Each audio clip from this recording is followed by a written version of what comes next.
આખું મારું ઉખલ્લા ગામ પખારામ બાપાની ભક્તિ અને પ્રેમ ભગવાનને રાસ કરવા પૃથ્વી પર આવવું પડે. પખારામ બાપાની આ તો તિથિ છે.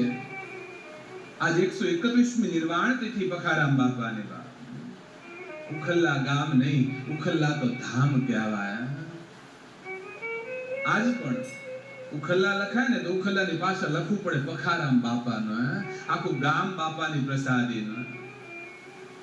તમે કદાચ કથા સાંભળી છે. ભગવાને આખા બ્રજની અંદર, ભગવાને આખી પૃથ્વીની અંદર કેવલ વૃંદાવનમાં રાસ કર્યો હતો. વૃંદાવનમાં, બીજી ક્યાંય ભગવાન રાસ નથી કર્યો. એકવાર દ્વારિકાની અંદર રાધાજી અને ગોપીઓ આવેલા છે અને ભગવાનના પત્ની રૂક્ષ્મણીએ આ ઈચ્છા વ્યક્ત કરી કે પ્રભુ, અમારી ઈચ્છા છે, અમારે રાસના દર્શન કરવા છે.